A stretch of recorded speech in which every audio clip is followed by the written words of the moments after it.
जय Hind defence aspirants, स्वागत है त्रिशूल डिफेंस एकेडमी के यूट्यूब चैनल पे। कई बार सर हमने बहुत यूट्यूबर्स को देखा है कि ये करो इससे तुम स्क्रीन इन हो जाओगे, ये करो इससे तुम रिकमेंड हो जाओगे। बहुत कम जगहों पे आपको असल में रीजंस पता चलते हैं why are you rejected in SSB interview.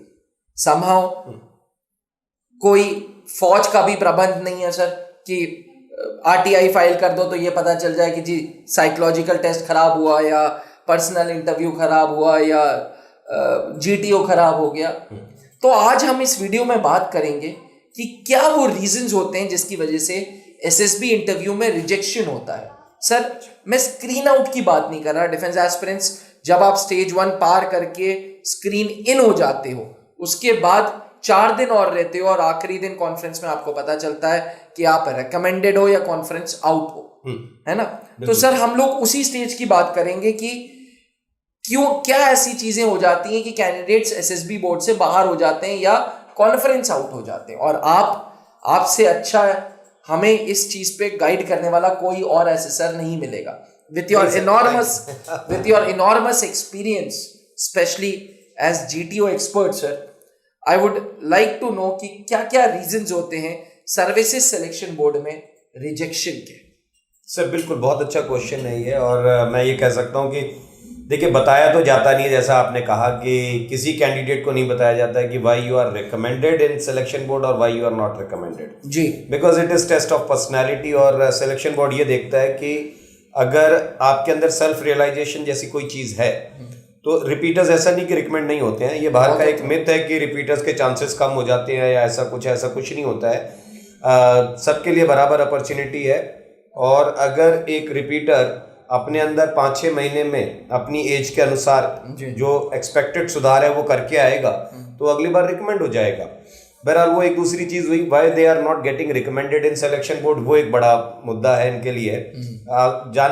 थोड़े से कारण इनके क्या होते हैं। एक तो क्या होता है कि सर एक वो कैंडिडेट दिखेगा जिसका इंटेलेक्चुअल लेवल ठीक नहीं है जी, नंबर बहुत अच्छे हैं, सब कुछ है, there is a difference between brilliance and intelligence. तो वो मार्कशीट की जो पढ़ाई होती है वो बहुत अच्छा करके आते हैं ये लोग, बट जो on ground application of education है वो कर नहीं पाते हैं ये लोग। अच्छा, ये सबसे बड़ी एक समस्या इनके सामने दिखती है। और जिनके पास ये दिक्कत नहीं है वो अपनी बात को सही ढंग से रख नहीं पाते हैं। रिप्रेजेंटेशन के जैसे कहानी लिख रहे हैं, अब ये मालूम है कि TAT is test of imagination, but they people have ideas. कुछ तो ऐसे होते हैं जिनके पास आइडियाज ही नहीं होते, ब्लॉक्ड हो गया बिल्कुल विजन उनका। दूसरा वो होता है जिसके पास आइडियाज बहुत अच्छे होते हैं बट इमेजिनेशंस नहीं है उसके अंदर। सर अब मान लीजिए कि हम अपने पीछे एक दीवार बनाना चाहते हैं। अब ये दीवार बनाना एक आइडिया है जी, बट इस दीवार की मोटाई कितनी रखी जाए, ऊंचाई कितनी रखी जाए, ईंटें कितनी लगेंगी, बालू कितनी लगेगी, सीमेंट कितनी लग रही है, पानी कहाँ से आएगा, लेबर कितना लगेगा, कितने दिन में तैयार होगा, ये उसके पीछे की इमेजिनेशन है। वेंटिलेशन कहाँ देंगे आप, इसका यूज क्या है, ये सब जो चीजें आपने उसके पीछे सोची है वो एक आइडिया के पीछे आने वाले 10 क्वेश्चंस जो थे वो आपकी इमेजिनेशंस को बढ़ाते हैं।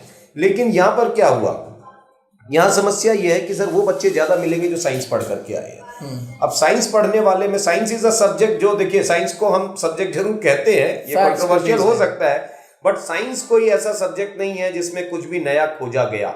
इन्वेंशंस हुए मगर दुनिया में है वही चीज साबित हुई है, बस जो एग्जिस्ट करता है इस दुनिया में उसको साबित करने को साइंस कहा जाता है। ट्रू, नया कुछ नहीं है। सही बात है। हम ये कह रहे हैं न्यूटन्स लॉ आया, मगर न्यूटन्स ने पहली बार देखा आइजैक न्यूटन ने कि ये सेब नीचे गिर रहा है, ऐसा नहीं हुआ था सर। न्यूटन ने सिर्फ उसको देख करके उसके ऊपर फॉर्मुलेट कर दिया, अदरवाइज सेब तो पहले भी नीचे गिर रहा था। बहुत लोगों ने देखा होगा बहुत लोगों ने। मगर भाई हो सकता था अगर आइजैक न्यूटन दुनिया के पहले व्यक्ति होते तो शायद हो सकता था कि सबसे पहले उन्होंने ही देखा हो, मगर उनसे पहले बहुत लोग आए इस दुनिया में और सबने यही देखा कि वो नीचे गिर रहा है, उन्होंने उसके लॉस ढूंढ दिए, बस ये एक फर्क था। जो एग्जिस्ट हो रहा है उसी को ढूंढना है, यही इनकी एक आदत हो गई है। तो इनका इमेजिनेशन वैसे ही कम पड़ गया, इनको वो एक जो है ना फॉर्मूला वाली जो चीज है, सब कुछ तो गूगल पे है सर। हाँ, और ये चैट जीपीटी या आर्टिफिशियल इंटेलिजेंस आने के बाद एक बच्चा बचपन से पढ़ रहा है a² + b a + b whole square मतलब a² + b² + 2ab। अब वही पढ़ रहा है और वही सत्य है उसके लिए, उसके बाद उसने कहाँ दिमाग लगाना है।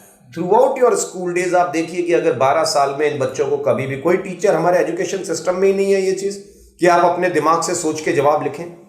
हमको तो 12 साल ये मना किया जाता है कि अगर आपने कुछ सोच के लिखा तो आपके नंबर काट लिए जाएंगे।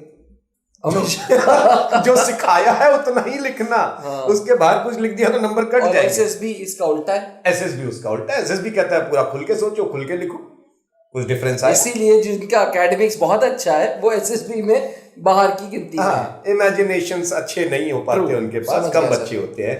वो हैं जो एकेडमिक्स के साथ साथ और भी कुछ किताबें पढ़ते हैं, जिनका फिक्शन पढ़ने का शौक होता है, घर में उनके पेरेंट्स वगैरह पढ़ते रहते हैं, तो वो ऐसी किताबें पढ़ करके उन ऐसी शिक्षा अपब्रिंगिंग जैसी है। तो अपब्रिंगिंग भी एक इंपॉर्टेंस रखता है जो इनके बिहेवियर में आएगा। वो तो चलो एक सेकेंडरी चीज है, अभी इनको इनके ही कारण बता दिए जाए। दूसरा सर जीटीओ में चलिए आते हैं। तो जीटीओ में देखिए, नो डाउट इंटेलेक्चुअल होना बहुत जरूरी है एसएसबी के लिए। जिसका प्लानिंग एंड ऑर्गेनाइजिंग एबिलिटी ठीक नहीं है वो तो ऑफिसर बन ही नहीं सकता, है ना।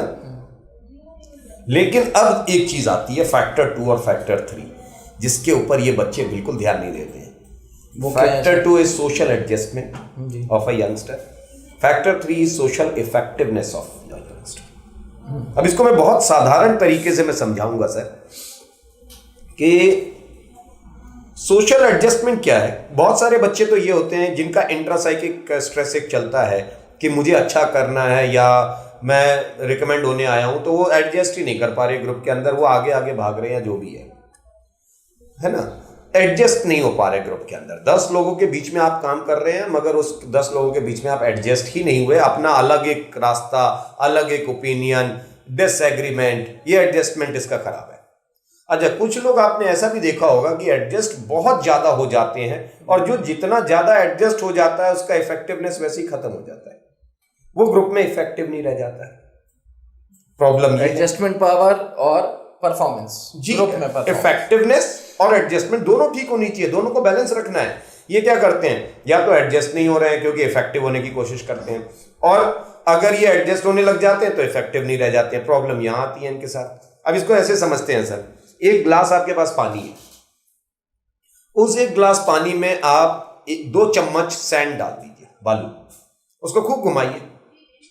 थोड़ी देर बाद अभी हमें दिख रहा है कि हम सैंड को मिलाने की कोशिश कर रहे हैं, लेकिन थोड़ी देर बाद ये सैंड नीचे बैठ जाएगा सर। उस पानी को हम पी सकते हैं, वो टेस्ट भी वैसे ही रहेगा लगभग, कुछ बुरा नहीं हुआ।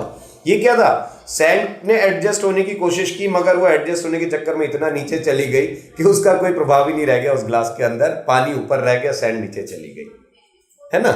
दूसरा एक और चीज हो सकती है, इस ग्लास में आप पानी में जो है 2 चम्मच जो है तेल डाल दीजिए, मस्टर्ड ऑयल या कोई भी ऑलिव ऑयल वगैरह डाल दीजिए ऊपर कुछ, है ना, घी डाल दीजिए। अब आप पी करके देखिए सर उस पानी को, क्या पानी का टेस्ट मिल रहा है? मुझे नहीं लगता मिलेगा। पहले तेल का आएगा, तेल हमेशा ऊपर रह जाएगा, तो वो तेल का टेस्ट रह गया, मिला तो उसी ग्लास में है। दोनों चीजें सर देखिए एक ही ग्लास में डाली है, एक इतना नीचे चला गया जिसकी वजह से उसका कोई प्रभाव नहीं रह गया, वो पानी पानी पर टेस्ट समझ में आया, उसका होना ना होना बराबर था। दूसरा इतना ऊपर रह गया कि अब अगर आपने पानी पीने की कोशिश की तो तेल का ही टेस्ट था, पानी का टेस्ट मिला ही नहीं। बैलेंस नहीं है। Look for some other things. अब चीनी मिलाइए 2 चम्मच ग्लास में, मिल जाएगी, तुरंत मिल जाएगी, स्वाद भी आ जाएगा और वो मिठास भी आएगी पानी पीते टाइम। तो उसने क्या किया, वो घुल भी गई पानी में और अपना जो टेस्ट था ना वो भी छोड़ गई पीते समय। मतलब नमक के साथ भी और अपना परफॉर्मेंस भी, नमक के साथ भी होगा, नींबू के साथ भी होगा सर, खट्टापन भी है, सब कुछ है, लोग नींबू पानी बना के पीते हैं। ये फैक्टर्स जो हैं दोनों जीटीओ साहब ने देखे, ये सभी ने देखे सर, देखे, मगर जीटीओ में ज्यादा देखे। जीटीओ में आप काम कर रहे हैं ग्रुप के बीच में, ये ज्यादा समझ में आ जाता है वहां पर। समझ गया मैं, बहुत बढ़िया एग्जांपल दिया आपने। ये है, अगर ये बच्चे ये समझ गए ना कि चीनी की तरह घुल जाओ और मिठास छोड़ जाओ, तो समझ लीजिए ग्रुप में इनको कोई बात नहीं कर सकता। ये 3 फैक्टर्स बहुत हैं नहीं सर, सिलेक्शन के लिए। 4 फैक्टर्स जरूरी हैं। आपको मजे की बात बताऊं, अभी तो 15 क्वालिटीज है। बच्चों के लिए बहुत कॉम्प्रोमाइज किया फौज ने। पहले ये 28 OLQs होती थी, देयर वर 28 OLQs। 28 से काट करके 15 कर दिया। तब 3.26% पास रेट।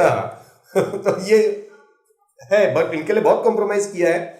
सारे फैक्टर्स जरूरी हैं, बट जो ग्रुप बिहेवियर डायनामिक्स जिसको बोलते हैं, उसमें यहाँ पर आकर के मैक्सिमम रिजेक्शंस, ग्रुप वर्क में जब आप आएंगे तो फैक्टर 2 फैक्टर 3 बहुत इंपॉर्टेंट रोल प्ले करता है। तो अगर हम इस वीडियो को समराइज करें तो बेसिक आज के टाइम पे कैंडिडेट्स के अंदर इमेजिनेशंस नहीं रह गई, क्योंकि हर चीज़ शुरू से एजुकेशन सिस्टम उनकी ऐसी थी, प्लस अब जो ये आर्टिफिशियल इंटेलिजेंस और गूगल और इंटरनेट है, तुरंत टाइप मतलब आइडिया है सर, कैंडिडेट ए अपना काम करता है जी एसएसबी में जी, मगर असेसर्स को कैंडिडेट ए कहीं दिखाई नहीं दे रहा होता है। उनको हर एक आइडिया, कोर्स्ड आइडिया, वो कौन सी कोचिंग है, वो कोचिंग दिखाई देती है आपके काम में, आप नहीं दिखाई देते हो। ये भी तो बड़ी बात है, आप दिखाई दो अपने काम में कितना रट be what you are, be a real candidate.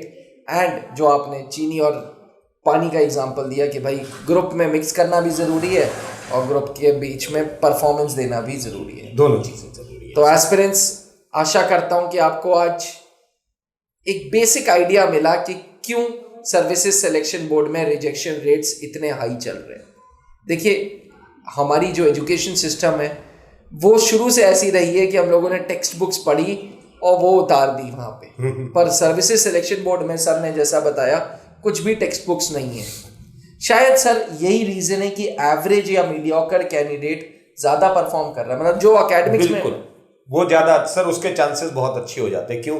वो थोड़ा पढ़ा है, थोड़ा खेला है, थोड़ा सीखा है, कुछ सब कुछ कर रहा है। वो एक जगह फिक्स नहीं हो गया। जब आप एक जगह की तरफ इंक्लाइंड होने लग जाते हो तो दूसरा पलड़ा वैसे ही हल्का होने लग जाता है, आपका बैलेंस बना। जितने मीडियोकर कैंडिडेट्स हैं उनके लिए ये वीडियो तो मस्ट वॉच है भैया, लाइक जरूर करिएगा, क्योंकि अगर आपके 60%, 70%, 75% है तो आपके सर्विसेज सिलेक्शन बोर्ड में चांसेस सबसे ज़्यादा है। बने रहिएगा त्रिशूल डिफेंस एकेडमी के साथ। मैं फिर से कैप्टन एसके सिंह सर के साथ लाऊंगा एसएसबी में कुछ लेटेस्ट नई हटके वीडियो। अगर चैनल को सब्सक्राइब नहीं किया है तो please do subscribe the channel. Also Trishul defence academy is now giving online SSB classes. जी हाँ, जिसकी वैलिडिटी 6 महीने है एंड विद इन 6 मंथ्स आप कभी भी अपनी फीस को रिबेट करके ऑफलाइन क्लासेस में आ सकते हैं। थैंक यू, जय हिंद। जहां बनते हैं देश के गौरव, इंडिया का एकमात्र ऐसा कोचिंग इंस्टीट्यूट जहां कैडेट्स को ट्रेन किया जाता है आने वाले डिफेंस एग्जाम के अनुसार। अगर आपका भी सपना है भारतीय सेना में शामिल होकर देश की सेवा करने का, तो आज ही ज्वाइन करें त्रिशूल डिफेंस एकेडमी।